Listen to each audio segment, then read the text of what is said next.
Umndeni kaMazibuko uthi ukhululekile ngoba ulitholile ithuba lokunakekela ubaba ngesikhathi ehlabekile.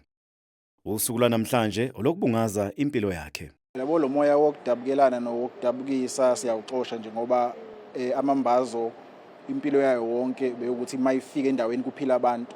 Kunama testimony amaningi uyawathola even mawuzongena nje online ku internet ucheck ukuthi kunabantu abathi bebeke bafike kwisho yamambazo begula bafike sebephila. Asikwazi ukuthi sekulele ubaba mase kuzoqhamuka into esingayijwayele ukuthi abantu babhocobale.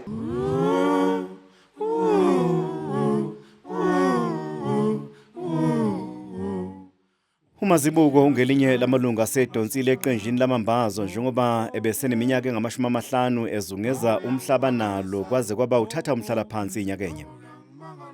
Izimpunga ezaqala nomshengo noMazibuko amambazo esabizwa ngemnambithi Durban Choir zithi ahlupheka lamadoda uqala iqembu lamambaza amnyama.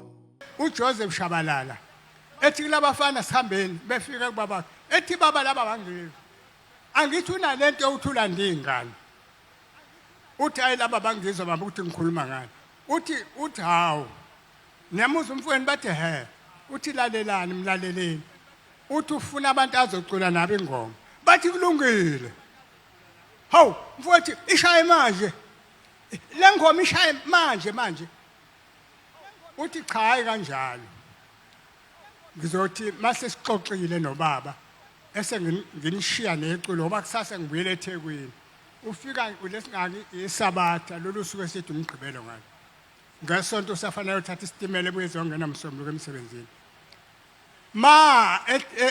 enze njalo uthi ke webafana wena uAlita wena uzotena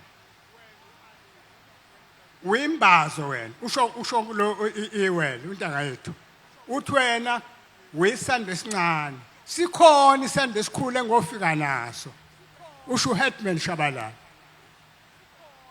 bethi labafana kulungile kodwa phela shiya phela ingoma bhuti uphuthumeke ekhaya uthi awusenifuna ingoma he uthi noma themba wangishiya disele ngingedwa noma themba wami wabashiya.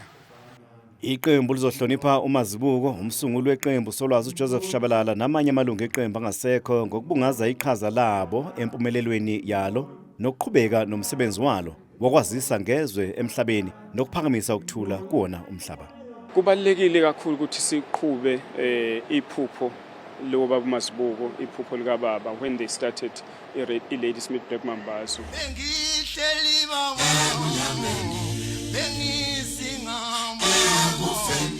Ulahlekelwe kakhulu umculo wamanono nesifundazwe iKwaZulu Natal.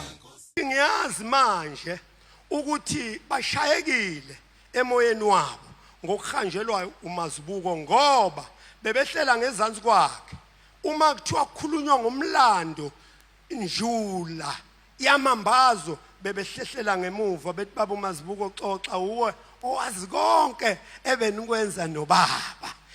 Ngifele inyama lisembeseli singabakathotho samfana. uMazibuko uzobekwa endlini yakhe yokugcina ngomgqibelo. Inkonzo yomngcwabo izobanjelwa eNtabamhlophe eMtshezi enkundleni yezemidlalo yesikole iMtshezi High School. Homeless, one night sleeping on a midnight light. That's why we say Homeless, we are homeless. one night sleeping on a We midnight are homeless. homeless. We are homeless.